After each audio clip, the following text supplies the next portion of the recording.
A finales de los años 70, aproximadamente el 60% de la población mundial estaba bajo gobiernos socialistas de un tipo u otro. Los comunistas mandaban en China, Rusia, Europa del Este y gran parte de Asia. Los gobiernos socialistas del tercer mundo controlaban 30 países en Oriente Medio y África. Los partidos socialdemócratas eran mayoritarios en gran parte de Europa occidental. A pesar de todos sus problemas, el socialismo seguía en el poder.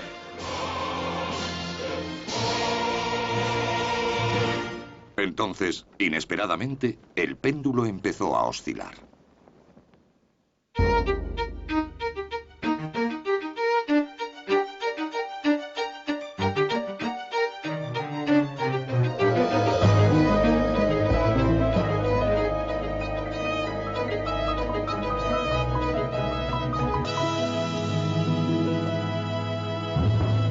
Socialismo, el paraíso terrenal. En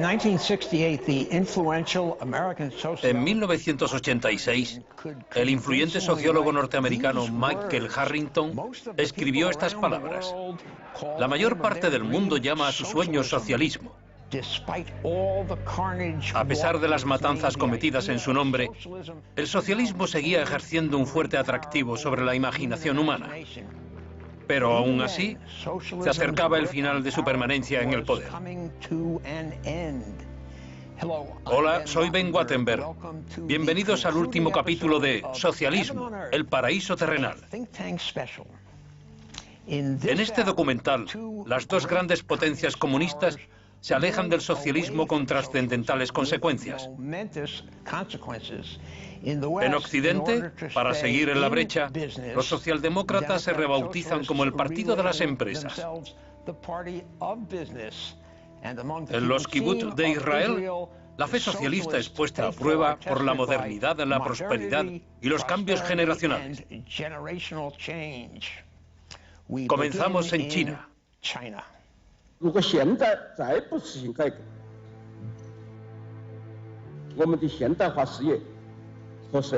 En diciembre de 1978, el Partido Comunista Chino se entregaba a la visión de un nuevo líder, Deng Xiaoping. Su plan para la China post-Mao comenzaba con lo que llamó las 4 modernizaciones: de la agricultura, la industria, la tecnología y la defensa. La diferencia con Deng Xiaoping es que él no era ideológico. No creía que pudiera introducir una utopía de la noche a la mañana, como pensó Mao. Se dio cuenta de que para llevar cambios a China había que hacer profundas reformas económicas. Al mundo socialdemócrata también le esperaban cambios. En la primavera siguiente, Margaret Thatcher se convertía en la primera mujer en el cargo de primer ministro de Gran Bretaña. El punto clave de su campaña, la promesa de invertir el legado de Clement Attlee. Comenzó privatizando muchas de las industrias nacionalizadas. La elección de la señora Thatcher en 1979 fue un símbolo de los primeros triunfos de la revolución capitalista. Un año después, Ronald Reagan llegó a la Casa Blanca. Poco después de aquello, los regímenes socialistas de Francia y España dieron un giro a la derecha. Aunque sería excesivo ver la elección de Margaret Thatcher como el principio del fin, fue un primer aldabonazo de lo que estaba por venir. What I'm describing now is a plan and a hope for the long term. The march of freedom and democracy, which will leave Marxism, Leninism on the ash heap of history as it has left other tyrannies which stifle the freedom and muzzle the self-expression of the people. La ascensión al poder de Ronald Reagan ocurrió al mismo tiempo que un giro a la derecha en otras sociedades. Todas tenían en común la visión de que no había que dar por sentado el poder soviético. El aparentemente inquebrantable edificio de la URSS y sus dominios en Europa del Este. Su supervivencia no era algo dado. ¿Por qué asumir que iban a ser siempre nuestros rivales? ¿Por qué no intentar ofrecerles algo? Mientras Reagan asumía el cargo, en el Imperio Soviético empezaba a haber signos de tensión. En el verano de 1980, los obreros polacos desafiaron al gobierno comunista, yendo a la huelga en los astilleros Lenin de Gdansk. La huelga se convirtió en un sindicato independiente comprometido con la democracia. Solidaridad. Pronto contaría entre sus miembros con 1 de cada 4 polacos. La llegada de Solidaridad fue uno de los factores más importantes que contribuyó al colapso del comunismo. El hecho de que existiera un sindicato independiente en un estado obrero en el que los trabajadores eran supuestamente felices demostraba que no eran tan felices y que el cambio era posible. Sin duda, fue una gran inspiración para los movimientos disidentes del bloque. Mientras tanto, el Kremlin se enfrentaba a una crisis de liderazgo. En marzo de 1985, los jerarcas soviéticos se congregaban en la Plaza Roja para el funeral de Konstantin Chernenko, el tercer líder soviético en morir en el cargo en los últimos 2 años. La elección del sucesor fue fatídica. Puede que Mikhail Gorbachev fuera el último defensor de los ideales de la revolución. Pero su intento de recuperar el verdadero socialismo de la burocracia comunista sacudiría los cimientos de la Unión Soviética.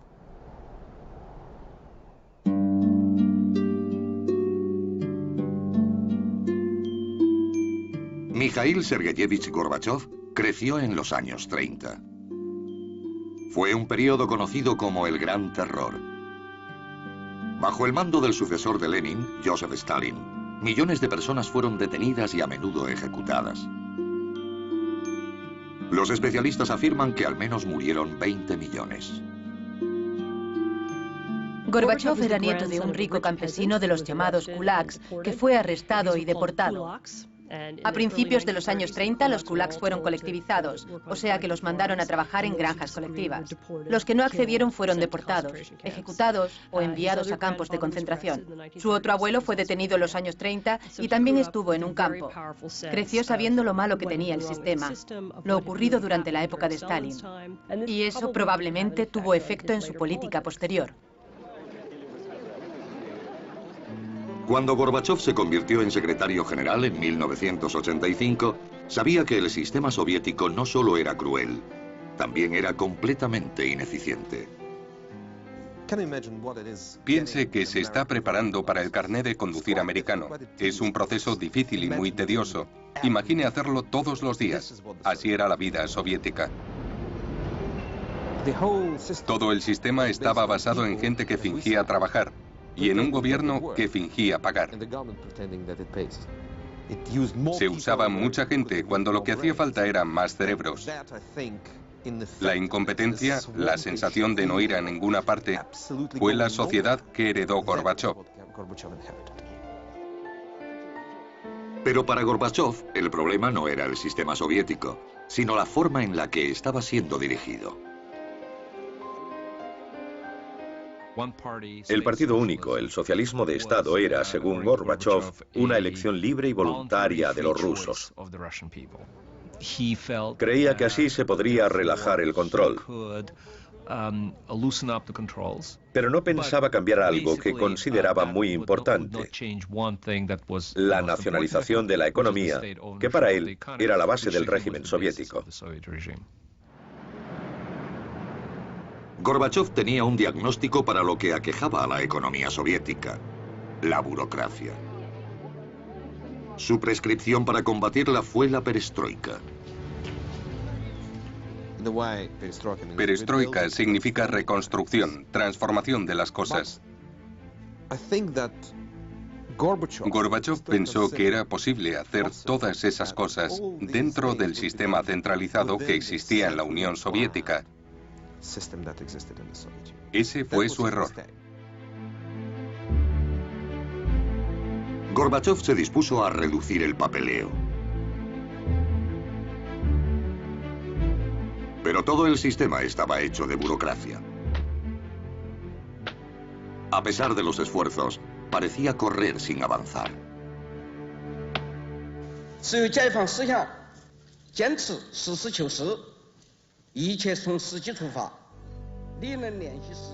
Mientras Gorbachov luchaba por abrir un camino al verdadero socialismo en la Unión Soviética, la idea socialista se redefinía en China.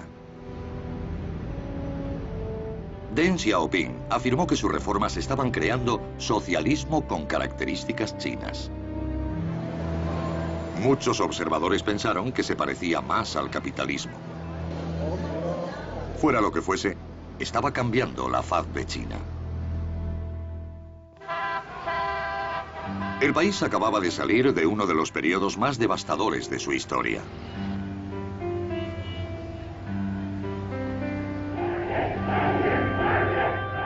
Después del fracaso del gran salto adelante, Mao Zedong lanzó la gran revolución cultural proletaria. El objetivo era limpiar el país del capitalismo y la influencia burguesa. Pero la nueva revolución de Mao perdió pronto el control. En la siguiente década, 100 millones de ciudadanos chinos fueron perseguidos, incluidos dirigentes del Partido Comunista.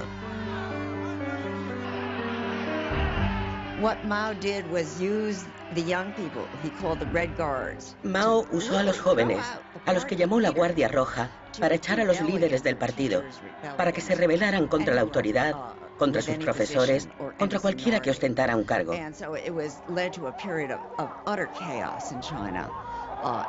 Eso desembocó en un periodo de caos económico y político.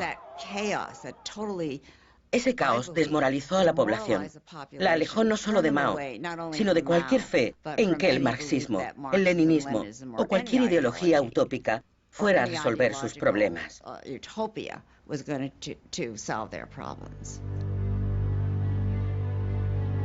Deng había estado con el movimiento comunista desde el principio y fue uno de los consejeros más cercanos a Mao. Pero su pragmático punto de vista le había generado problemas más de una vez. Durante la Revolución Cultural fue expulsado 2 veces del poder. A su familia le fueron peor las cosas. La Guardia Roja empujó a su hermano al suicidio y su hijo mayor saltó por una ventana, lo que le provocó lesiones que lo dejaron parapléjico.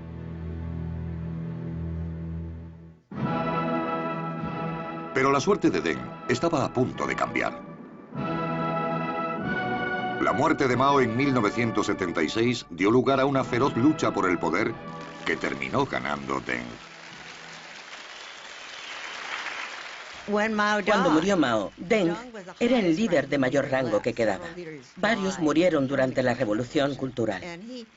Regresó al poder con algunos de sus viejos camaradas comunistas que lo apoyaron y que estaban desilusionados con la política maoísta. Estaban abiertos a todo. No sabían lo que querían hacer. De hecho, el eslogan que usaron fue: "Tenemos que sentir las piedras mientras cruzamos el río para llegar al otro lado". En 1978, 18 familias de la provincia china de Anhui hacían un pacto secreto. Dividían su granja colectiva en parcelas individuales. Trabajarían de forma independiente y cada familia podría quedarse con los beneficios que obtuviera. Si alguno era detenido, los otros prometían encargarse de los hijos.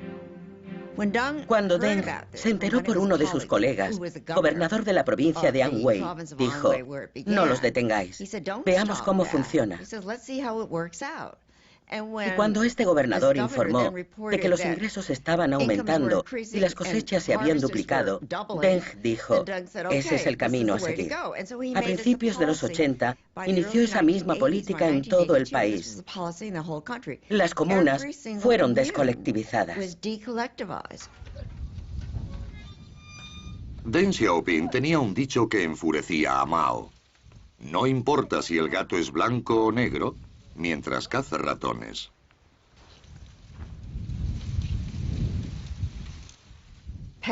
Los campesinos recuperaron sus parcelas. Eso los animó a ganar dinero. Tenían un incentivo económico. Los pueblos empezaron a montar pequeños talleres y a fabricar a escala local. Después hicieron contactos con mercados internacionales. Empezaron a producir camisetas, calcetines y tejidos para mercados de ultramar. Fue un proceso gradual.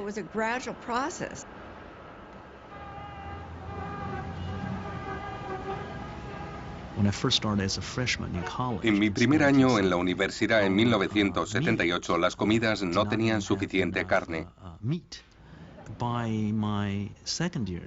En mi segundo año, las cosas empezaron a cambiar espectacularmente. Había comida en abundancia, gran variedad de verduras y carne. Se estaba desarrollando un cambio espectacular y todos sabíamos que era debido a la reforma.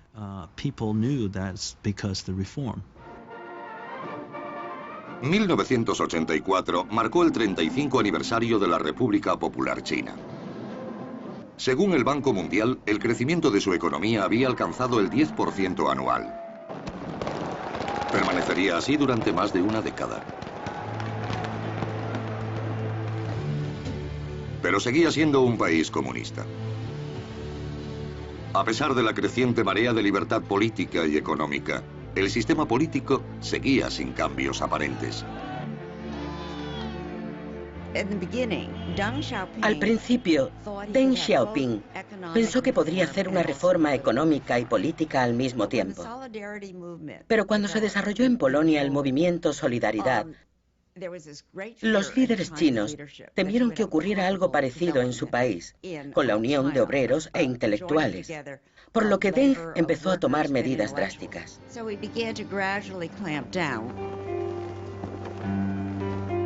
El 15 de mayo de 1989, el secretario general soviético Mikhail Gorbachev subía a un avión con destino a Pekín. Su histórica visita acabaría con una amarga lucha de 30 años por el liderazgo del mundo comunista. Se organizó una ceremonia de bienvenida en el Gran Salón del Pueblo de Pekín. Pero hubo un problema. De repente llegó un mensaje al avión para Gorbachev que decía: hemos cambiado los planes. Cuando aterrice, vamos a celebrar una ceremonia alternativa. No vamos a ir al Gran Salón del Pueblo porque está en la plaza de Tiananmen y se encuentra llena de manifestantes que exigen el fin de la política comunista en China.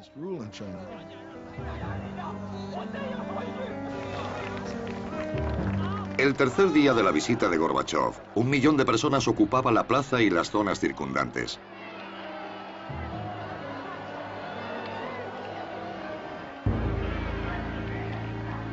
Cuando se marchó el líder soviético, Deng ordenó a sus tropas desalojar la plaza.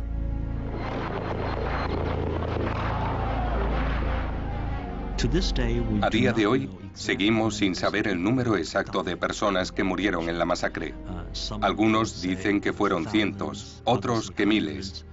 Probablemente sea un número intermedio. Aunque Deng había paralizado las reformas políticas en China, pronto ordenó la reanudación de las reformas económicas. En 1993, el Congreso Nacional del Pueblo incorporó a la Constitución la expresión «economía socialista de mercado». Pero el Partido Comunista seguía ostentando el poder.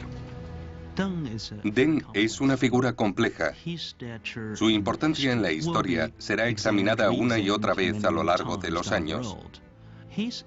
Su objetivo final no era acabar con el Partido Comunista Chino. La reforma china iba a mantener la estabilidad, pero sin cambiar fundamentalmente el sistema político.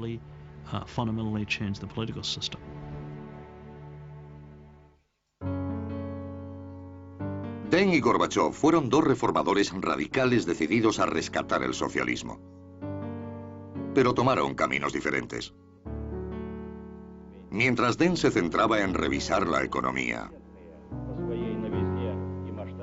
Gorbachev puso su atención en el sistema político. En 1987, Gorbachev se enfrentó a una decisión. Había llegado a un punto en el que o bien retrocedía al neoestalinismo de la era Brezhnev y rezaba porque hubiera suficiente estabilidad política para acabar su mandato, o radicalizaba su enfoque.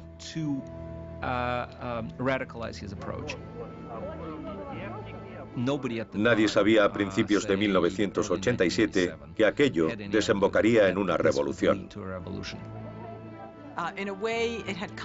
Se había cerrado el círculo. Lenin había revisado a Marx, quien creyó que el proletariado era socialista y que haría una revolución. Lenin hizo una política basada en la ausencia de confianza. Y ahora Gorbachov se alejaba completamente de Lenin y decía que había que confiar en la gente. De otro modo, no habría socialismo ni régimen soviético.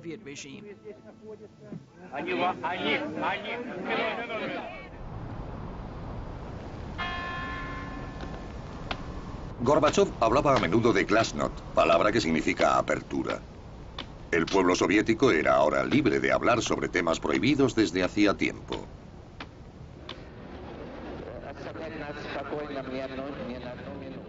Por todos lados se hablaba de los crímenes de Joseph Stalin.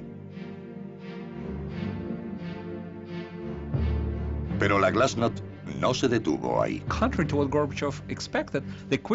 Se deshicieron rápidamente del estalinismo.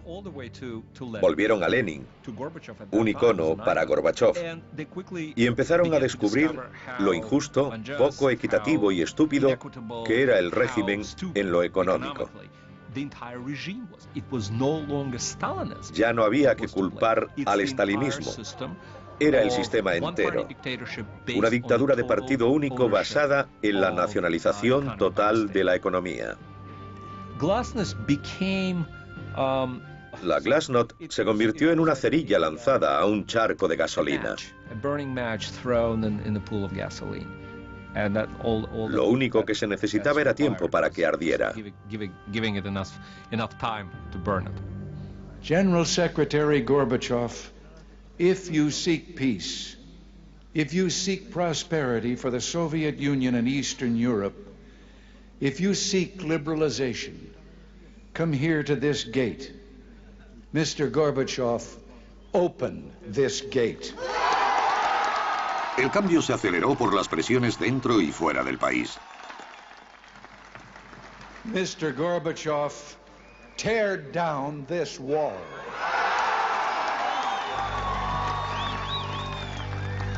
En marzo de 1989, la Unión Soviética celebró las primeras elecciones parlamentarias libres de su historia.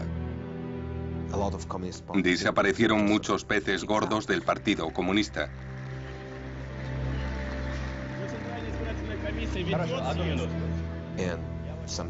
Jóvenes ingenieros, médicos, filósofos o periodistas se convirtieron en miembros del Parlamento.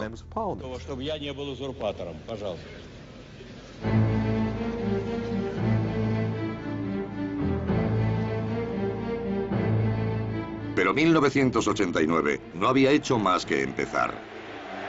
Polonia fue la primera ficha del dominó en caer. Solidaridad, el sindicato independiente, había logrado sobrevivir clandestinamente a lo largo de los años 80. Enfrentándose a un creciente descontento, los comunistas polacos finalmente cedieron a las exigencias de elecciones parlamentarias. Se celebraron elecciones libres, pero hubo truco. Ciertos escaños se suponían garantizados para el gobierno y la oposición no podía desaprobarlo. Debió ser la única vez en la historia que los candidatos se presentaron sin oposición y aún así perdieron. Los votantes tacharon los nombres de los comunistas de las papeletas. Solidaridad conseguía el 99% de los escaños del nuevo Senado.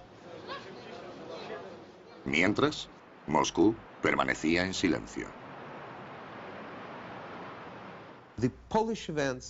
Los acontecimientos en Polonia tuvieron un gran efecto en la Unión Soviética. La gente no se creía que estuviéramos haciendo cosas diferentes, que nos estuviéramos oponiendo. Nadie se creía que eso estuviera ocurriendo en nuestro país. La victoria de la coalición liderada por Solidaridad en las elecciones parlamentarias de junio de 1989 inició la fase final de la caída del bloque del Este. Al año siguiente desaparecía el Pacto de Varsovia.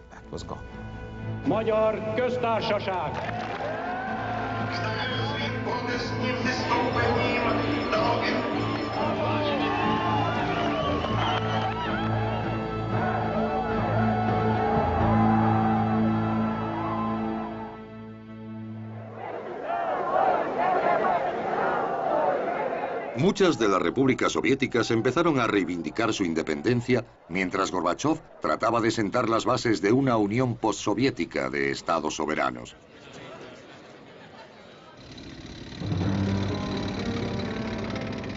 Pero un grupo de jerarcas comunistas de la línea dura se cansó. En agosto de 1991 lanzó un golpe de Estado y puso a Gorbachov bajo arresto domiciliario.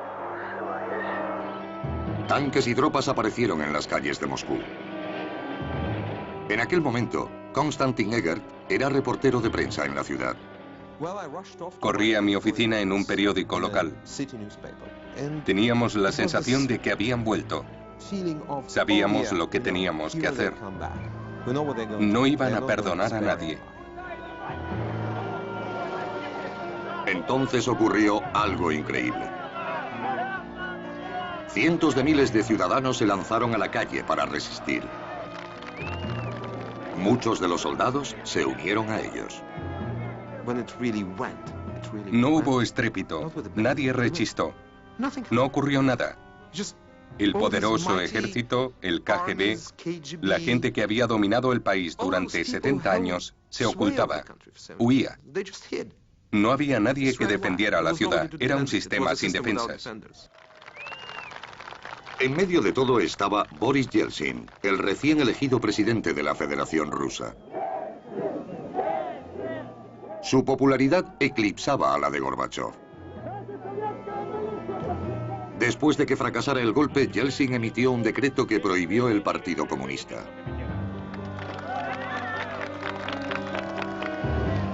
En los meses siguientes, las repúblicas rusas, una a una, aprobaron declarar su independencia.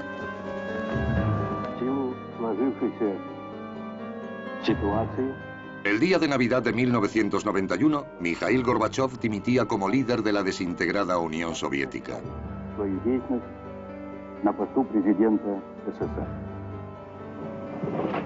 El otrora temido poder comunista ya no existía.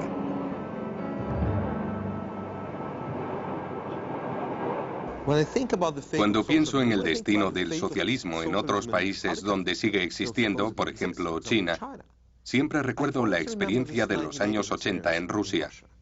Se llega a una esquina sin hacer ruido y se susurra libertad. Y el eco se repite por todas partes. No se puede detener.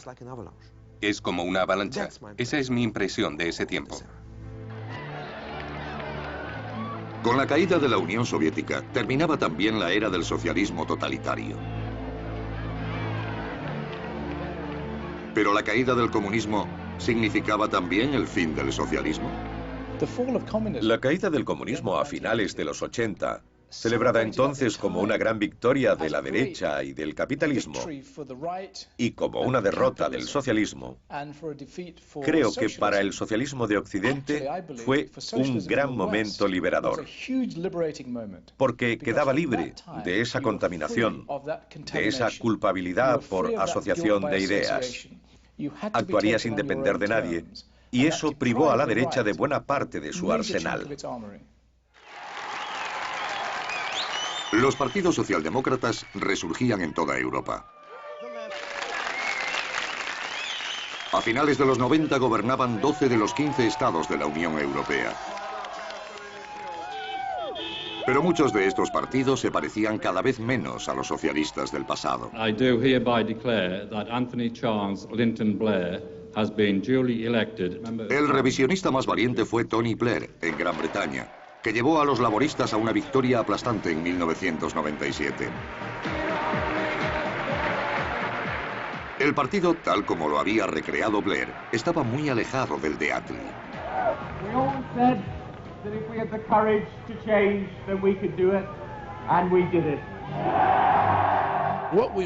Buscábamos por encima de todo regresar al gobierno.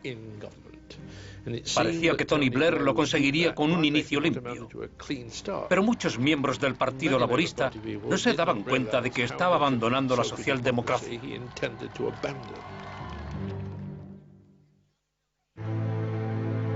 Tony Blair nació en Edimburgo, Escocia, y pasó la mayor parte de su infancia en el norte de Inglaterra.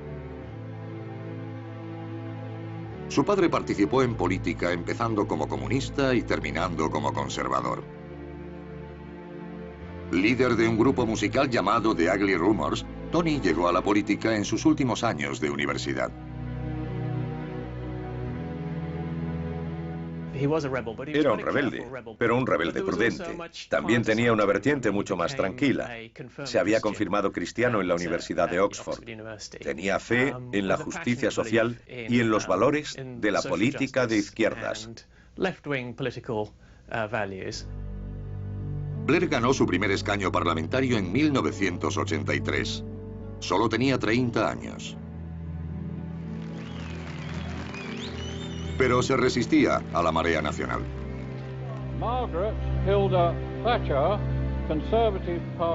Los laboristas estaban en su peor momento y la lista de su partido había sido derrotada por los conservadores.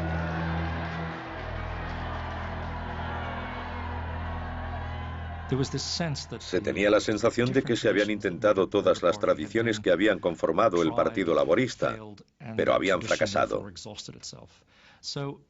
La tradición se había agotado. Gente como Blair tenía razón al pensar que debían rehacer el partido de arriba a abajo. En 1994, el líder laborista John Smith murió de un ataque al corazón. El partido recurrió a Blair. This man, our new leader, has got what it takes. He commands moral authority and political respect. He has the energy and vitality to win people over to Labour. And he scares the life out of the Tories.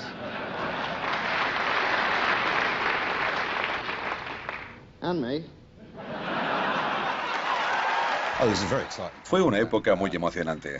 Había una especie de cruzada ferviente y estaba rodeado de asesores importantes. Fue emocionante. Pero a veces resultaba preocupante su actitud con el partido. Esto se entendió mejor el día que Blair anunció ambiguamente en el Congreso del Partido Laborista que estaba preparado para embarcarse en la revisión de los estatutos, o como él lo llamó, nuestros objetivos y valores. Let us say what we mean and mean what we say. Stop saying what we don't mean and start saying what we do mean, what we stand by, what we stand for. Puede que las palabras parezcan crípticas, pero todos los miembros del Partido Laborista supieron de lo que estaba hablando, de la cláusula cuarta, la parte de los estatutos que defendía la propiedad colectiva. Blair quiso dejar claro a los votantes que el partido ya no creía en ese tipo de socialismo. It is not the socialism of Marx or state control. We are the party of the individual because we are the party of community. It is socialism. Pero la cláusula cuarta llevaba instaurada desde 1918 y muchos laboristas no querían renunciar a ella sin luchar. La cláusula cuarta era algo totémico, un icono. A la gente no le gusta que se anden cambiando las cosas. Es como intentar cambiar el libro de Salmos de la Iglesia de Inglaterra. Provocaría todo tipo de controversias. Al año siguiente, los delegados laboristas se reunieron en el Central Hall de Westminster, donde se había aprobado la cláusula cuarta 77 años antes, para votar el nuevo lenguaje de Blair. For the new clause 4, 65.23% against 34%. El 65% estuvo a favor. Blair convenció al partido de que había que acabar con el lenguaje tradicional socialista de la cláusula cuarta, pero lo sustituyó por ambigüedades. Se puede leer una y otra vez sin saber a ciencia cierta lo que dice. Pero el significado de esa ambigüedad quedó claro en la práctica cuando Blair se presentó a primer ministro y llevó al Partido Laborista en una nueva dirección. La política por la que abogó en su campaña era cualquier cosa menos socialista. What do you think then the relationship should be between the trade union and the Labour government? Fairness, not favours. We're also putting forward proposals as to how we can involve the private sector as well as the public sector. It is a welfare-to-work budget. Tony Blair y el nuevo Partido Laborista consideraban fundamental dar la impresión de ser un partido seguro. El enfoque se reducía a unas cuantas cosas. Primero, distanciar al Partido Laborista de los sindicatos. Segundo, apelar a los votantes de clase media que de otra manera votarían a los conservadores. Y finalmente hacer las paces con el mundo empresarial, con los mercados británicos y el capitalismo. Now know they've got a Labour Party that supports enterprise, that supports business. Se acercaban las elecciones generales de 1997 y la estrategia de Blair parecía funcionar.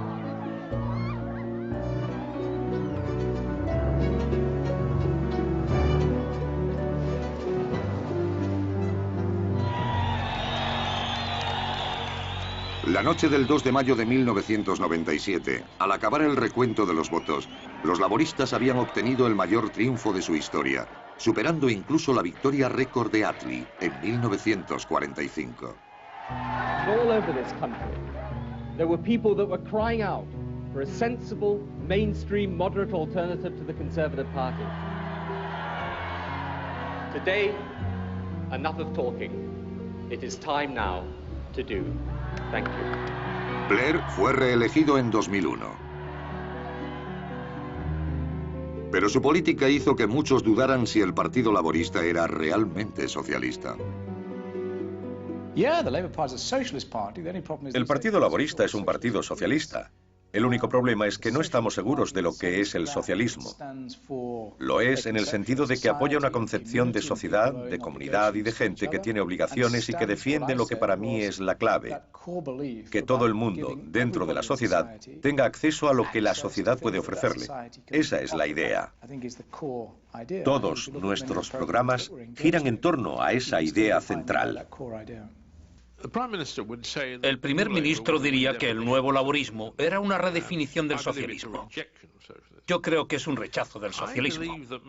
En la política de este partido tenían que cambiar cosas para satisfacer las demandas del mundo moderno, pero deberían haber seguido fieles a los principios básicos e intentar aplicarlos al mundo moderno.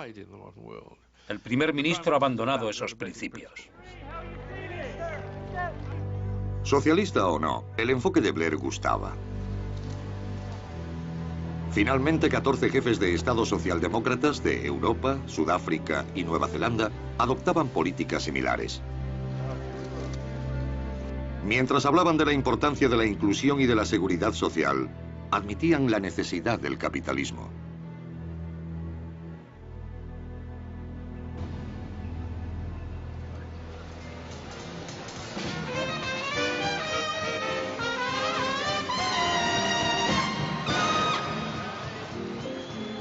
El triunfo de la libre empresa fue el tema central del primer baile anual capitalista de Bruselas.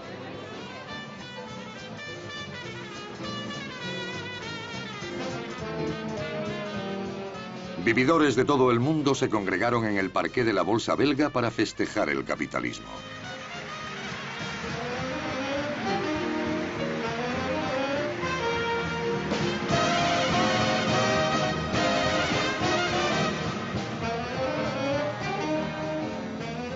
El día antes del baile, algunos se reunieron para ver el futuro del socialismo. Ladies and gentlemen, comrades. Oh no, sorry, you're the wrong audience for that. La conclusión no fue otra que un obituario. Socialism will not die, but it will surely change into something else. And I would argue that today socialism, after the failed experiment of the Soviet Union, has gone back to some of its 19th century features as an anti-establishment.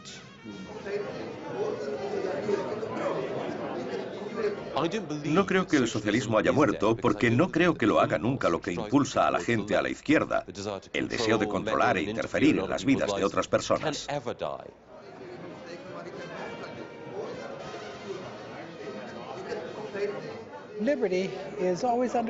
La libertad está amenazada y el socialismo es una de esas amenazas. Pero también tiene algo de dinámico y moral. Es esa ambigüedad lo que lo mantiene vivo y lo convierte en un peligro.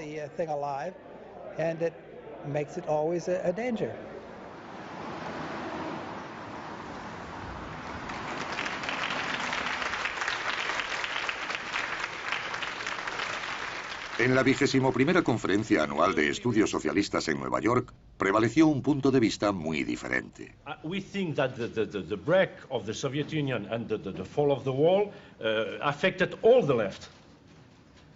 Social Democrats, because they lose some reference to build some model of regulation. You don't go from what you've got to what you desire like that. You have to win a series of changes.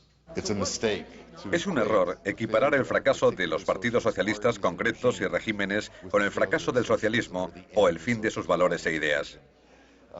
Son un reflejo de lo que intentaban construir en cierto momento, en ciertas partes del mundo.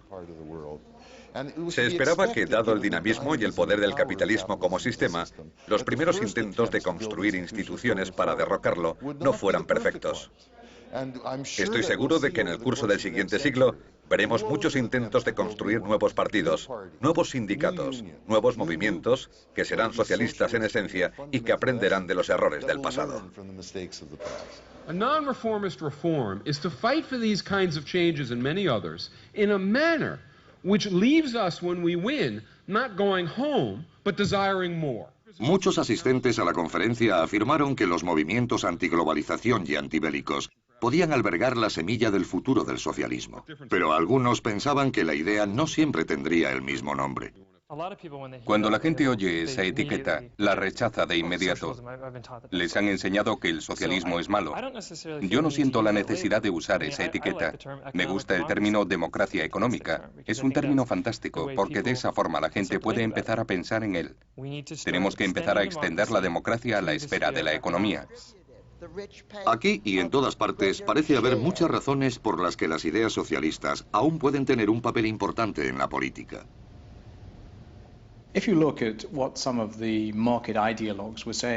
Cuando cayó el muro, los bailes de victoria de algunos ideólogos del mercado eran tan exagerados que me recordaban a los antiguos marxistas que creían haber descifrado el secreto de la historia. Pero no se descifra porque te tropiezas con nuevos problemas. El mercado ganó en la medida en que no había una alternativa organizada. Pero no ganó en cuanto a que siguen teniendo que elegir entre una economía de mercado o una sociedad de mercado.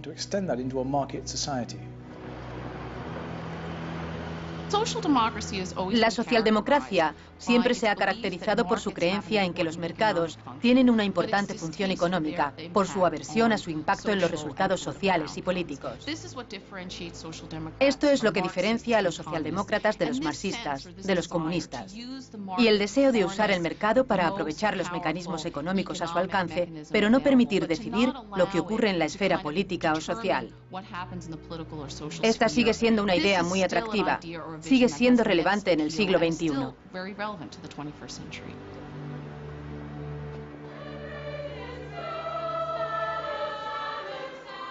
Comienza el nuevo siglo. Los partidos socialdemócratas gobiernan en casi toda Europa. Pero las políticas no ofrecen nada parecido a los sueños de sus antepasados socialistas.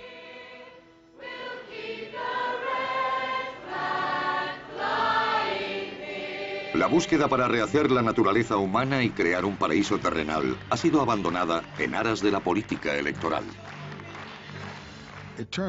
Socialdemocracia o socialismo democrático son términos contradictorios. En muchos casos, los partidos socialistas han conseguido el voto para llegar al poder, como Mitterrand en Francia, Attlee en Inglaterra o los socialdemócratas alemanes. Y de ahí han empezado a marchar poco a poco hacia el socialismo. En todos los casos, después de un cierto número de años, han dado marcha atrás. De todos los partidos socialistas que ha habido en países de todo el mundo, no ha habido ningún caso en que el electorado libre haya querido continuar la marcha hacia el socialismo. Siempre han dado unos cuantos pasos adelante y después han vuelto atrás.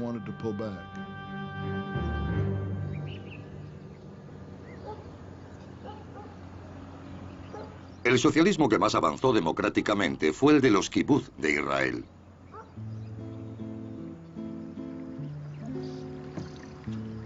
Durante años se habían ido alejando poco a poco del estilo de vida comunal. Pero mantenían los principios socialistas básicos. Los miembros contribuían con lo que podían y el kibutz satisfacía sus necesidades. Ahora comunidades como Ginosar han sufrido una transformación tan completa que muchos dudan si pueden seguir llamándose kibutz.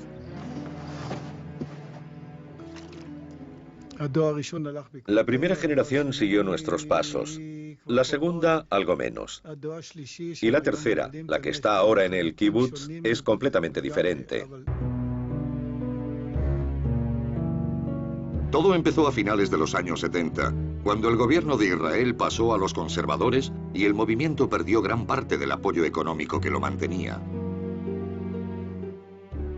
Cuando una crisis golpeó a Israel en 1985, las colonias se encontraron con créditos que no podían pagar. Hasta 1985, un miembro del kibutz siempre podía pensar: hay problemas. No sabemos si nuestro modo de vida es mejor que el del resto del mundo, pero funciona. Después de la crisis económica ya no pudieron decir lo mismo. A finales de los 70 y principios de los 80, los primeros niños nacidos en los kibutz habían crecido y tenían hijos y nietos. Ahora ya no existía la tarea urgente de reconstruir una nación. Las generaciones jóvenes estaban desilusionadas con ese estilo de vida. El movimiento compartía con otros socialistas la idea de que la gente era producto de su socialización.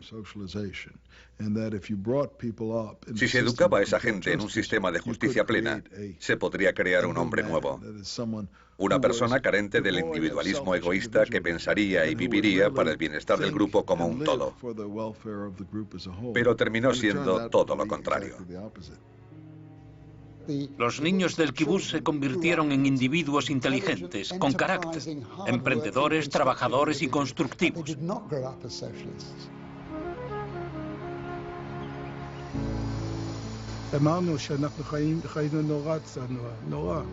Vivimos una vida muy austera, la mayoría, pero eso no afectaba a los niños. Mientras vivieron dentro de los límites del kibutz, no veían lo que ocurría afuera. Cuando vieron que fuera las cosas eran muy diferentes, empezaron a irse.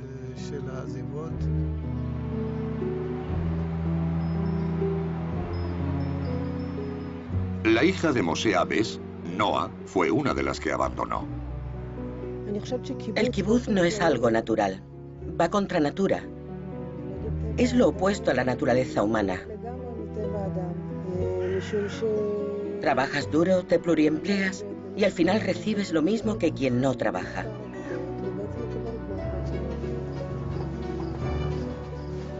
Para mantener a los buenos trabajadores, Ginosar y otros kibutz empezaron a pagar salarios, basándose no en las necesidades, sino en el valor de mercado. Empezaron a contratar mano de obra extranjera para los trabajos peor remunerados. Trajeron asesores del exterior que decidían el salario mensual del jardinero, el salario del profesor de escuela, de las cuidadoras del jardín de infancia. Todo el mundo tenía su salario. Ese fue el cambio crucial en el kibutz, cuando los miembros dejaron de recibir lo mismo. Cuando el principio de todos según su capacidad a todos según sus necesidades cambió y la gente recibió lo que realmente merecía.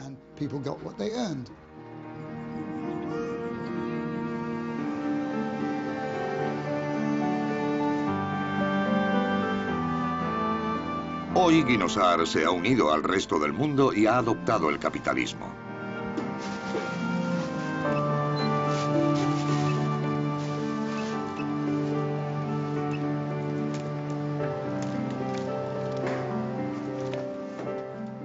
Como las 3/4 partes de los kibbutz, trabaja para transformar la propiedad comunal en individual. Los miembros se convertirán en propietarios. Si se quedan, será porque cambien las cosas. Si no, yo tampoco me quedaría. Gracias a los cambios he podido ahorrar. Yo, como directora de escuela, y mi marido, que está pluriempleado, hemos logrado comprarnos un coche. Desde hace 2 semanas, a los 43 años, tengo un coche. Tengo independencia, y ese cambio me parece maravilloso.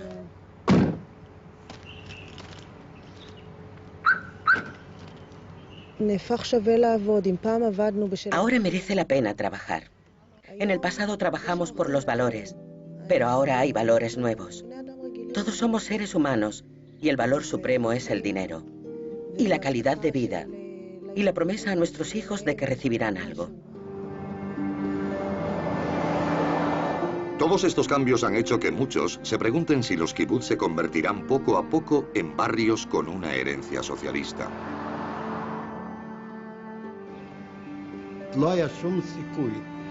No hay forma de que este tipo de vida, que no se encuentra en ningún otro lugar del mundo, perviva durante años y años de forma comunal y colectiva.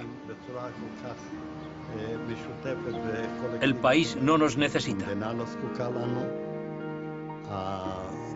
Este modo de vida ha llegado a su fin. Se ha agotado. El kibutz ha llegado a su fin.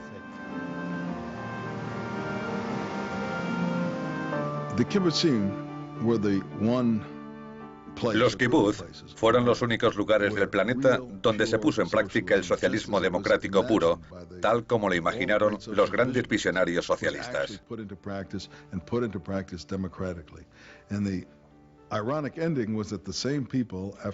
El irónico fin fue que después de unos años, la misma gente votó democráticamente alejarse del socialismo y organizarse de otro modo. Esto es la prueba final de que el socialismo, no el impuesto como en China o Rusia, sino el adoptado voluntariamente por la sociedad, es simplemente algo imposible. La gente no estaría satisfecha viviendo así. Como pueden imaginar, yo no soy socialista, aunque aplaudo algunas de las reformas que han hecho. Pero mientras pienso en el socialismo, mis pensamientos siguen regresando a Norteamérica.